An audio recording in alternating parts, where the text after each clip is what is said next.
Today is September 11th, 2011, and this is homemade motor fuel made from leftovers, made with leftovers. This fuel is being made on this day to remember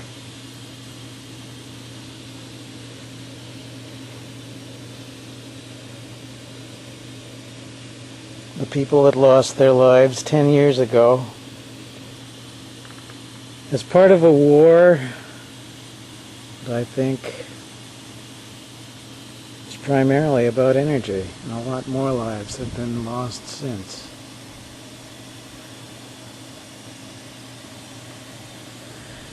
And it's unnecessary, really, because we could be making our own energy from things that we have here at home. This is something that I just cobbled together this morning that I decided that I should do as a remembrance. Yeah. This is a regular steel barrel. You can get them for free. This is a draft inducer for a wood burner. It's a little bit harder to get, but if you ask the right wood stove store, they should be able to get one for you. And this is the still that I've been using, the boiler that I've been using all this time, made out of a beer keg and a milk can.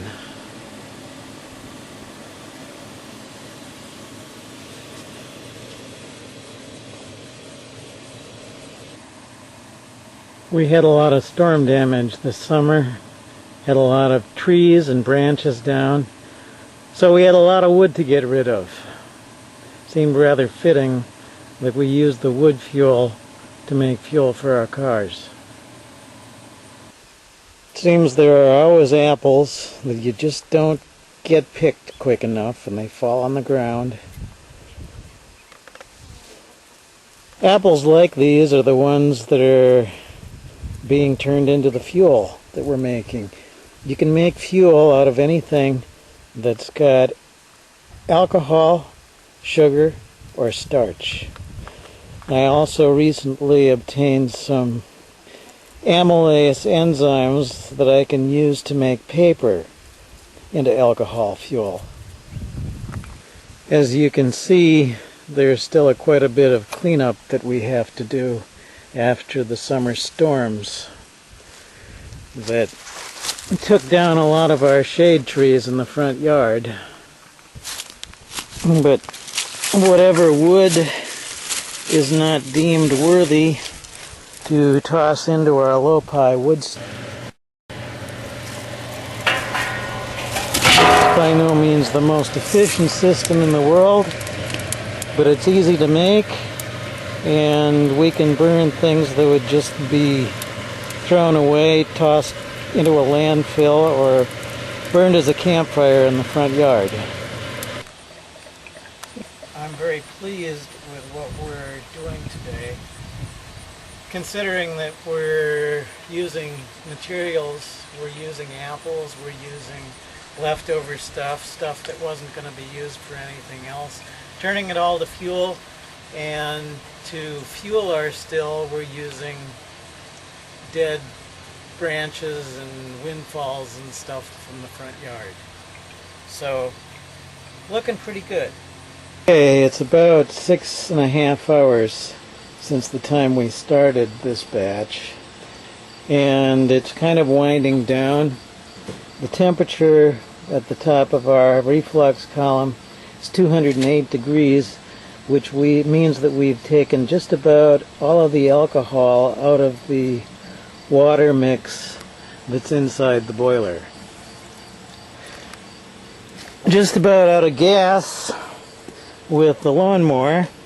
This is some of the best of the stuff that we made today. Let's walk over there and pour it in and see how well it works. Recording. I'm going to actually get out from underneath the trees, though. Okay. Get with the sun at your back. I haven't measured this. I'm not sure exactly how potent it is. It's not quite what I'd like for pouring into the car, but it should run just fine in the lawnmower. We'll give the lawnmower a little bit more choke than we normally do to give it a richer mixture. This is not unlike raising a glass to the heroes of 9/11. Heroes of 9/11, this one's for you.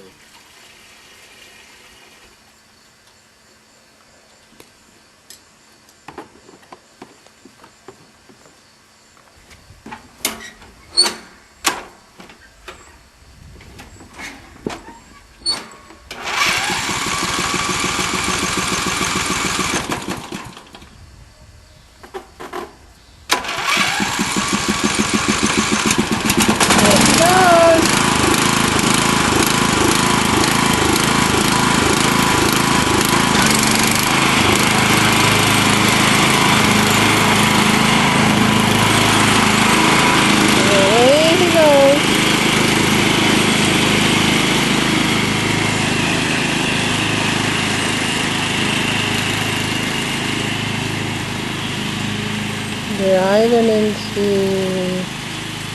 the setting sun with the fuel made from the windfall apples that were not good for eating,